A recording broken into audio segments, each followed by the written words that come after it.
Halo guys, jumpa lagi di channel aku. Terima kasih kalian sudah klik video ini ya.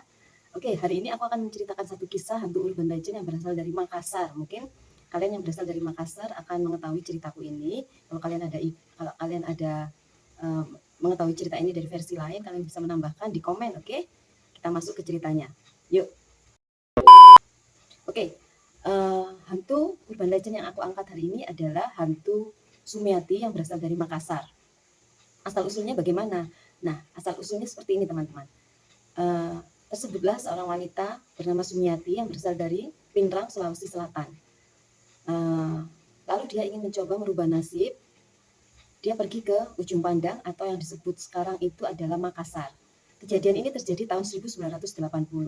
Nah, dia akhirnya bekerja di Makassar ya teman-teman. Sumiati ini untuk merubah nasib di desa, ingin membantu perekonomian keluarga, ingin membantu orang tuanya meringankan beban keluarga ya teman-teman. Ya intinya ingin merubah nasib lah, ingin memiliki kehidupan yang lebih baik dengan bekerja di kota.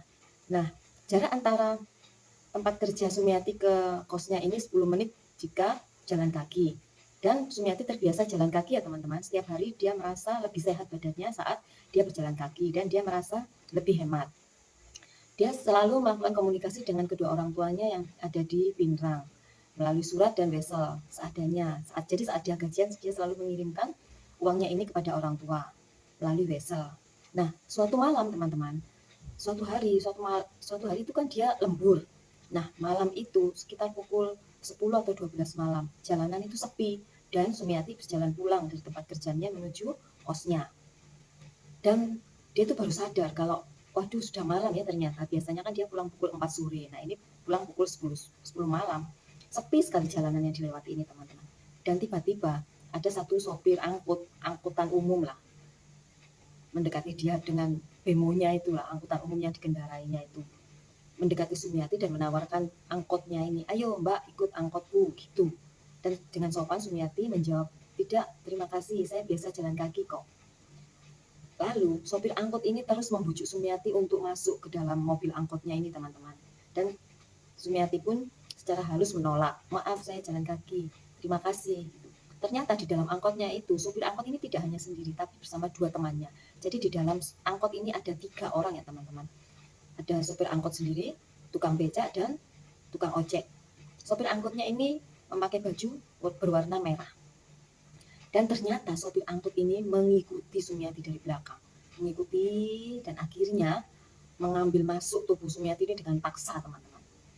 Nah, Sumiati ini ya Tuhan akhirnya dinodai oleh 3 orang yang ada di dalam angkutan umum ini teman-teman. Dipukul sampai pingsan, sadar, dipukul. Dan Sumiati ini dinodai oleh 3 orang yang ada di mobil angkot ini ya.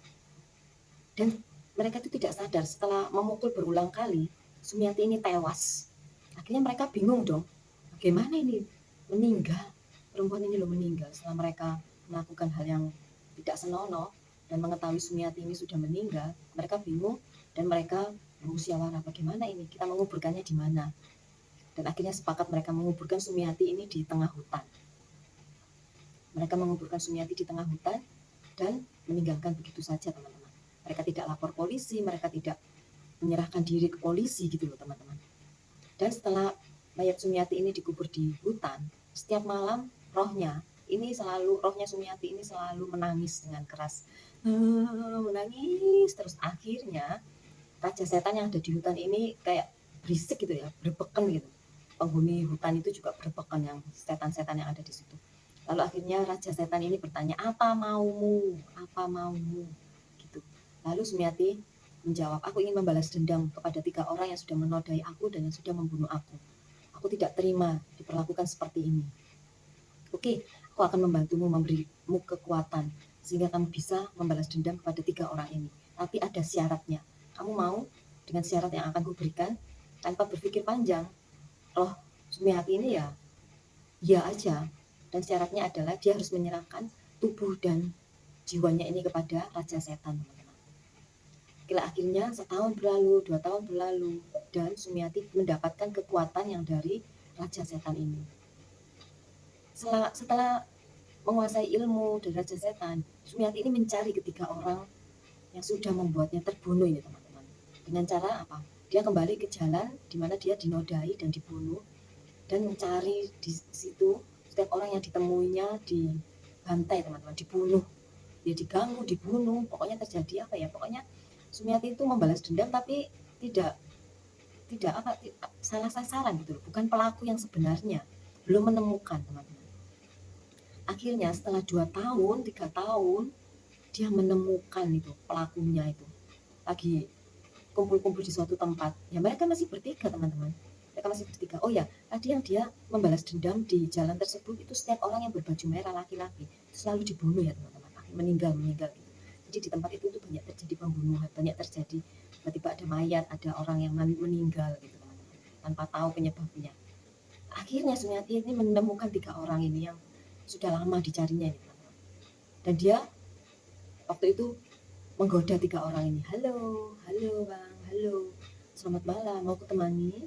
Dan 3 orang ini ya dengan senang hati ditemani, mau aja. Oh ya mari, ayo duduk sini. Tapi itu tempatnya gelap, kalian tidak takut ada hantu Sumiati? Oh tidak, kami tidak takut. Akhirnya setelah beberapa menit Sumiati menampakkan wujud aslinya ke ketiga laki-laki ini teman-teman. Dan ketiga laki-laki ini baru sadar yang ada di hadapannya adalah hantu Sumiati. Kalian tidak ingat, kalian adalah orang yang sudah membunuh aku dan sudah menodai aku saat itu. Sekarang aku akan balas dendam kepada kalian dan aku akan membunuh kalian bertiga. Kalian tahu siapa aku? Akulah Sumiati yang sudah kalian bunuh saat itu. Akhirnya dengan menjerit, ketiga orang ini berteriak-teriak menjerit, tolong, ampun, tolong, maafkan kami. Tapi tidak teman-teman, 3 orang ini akhirnya dibunuh oleh Sumiati dengan beringas. Setelah Sumiati berhasil membunuh ketiga orang ini, terdengarlah suara, Sumiati, hentikan. Lalu Sumiati kaget dan dia bilang, aku tidak bisa diperintah, siapa kamu? Lalu suara itu menunjukkan dirinya. Ternyata dia adalah seorang kakek ustadz. Aku di sini bersama kedua orang tuamu, Sumiati. Seketika itu Sumiati pun terdiam dan dia baru sadar ternyata bapak ustadz itu memang bersama dengan kedua orang tuanya. Kedua orang tuanya yang sudah lama tidak ditemui ya teman-teman. Lalu saat itu terdengarlah suara ibu Sumiati. Sumiati, hentikanlah nak, hentikanlah. Kami ikhlas nak jika kamu memang sudah tidak ada di dunia ini. Tapi kami mau menguburkan jasadmu nak. Kami mau menguburkan jasadmu di kampung halaman, di desa, supaya kamu bisa tenang. Tapi kalian masih ingat saat Sumiati membuat perjanjian dengan Raja Setan yang ada di hutan, dia sudah menyerahkan jasadnya. Jadi tidak ada yang bisa dikubur oleh orang tua Sumiati. Sumiati menjelaskan semua bahwa dia sudah menyerahkan jasadnya kepada Raja Setan. Jadi kedua orang tuanya tidak bisa menguburkan Sumiati.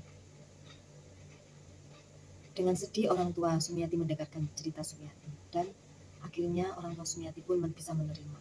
Baiklah kalau seperti itu, tolong tenanglah, kamu sudah membalas dendam, sudah selesai ya nak, sudah selesai, sudah, kamu tidak perlu membalas dendam lagi.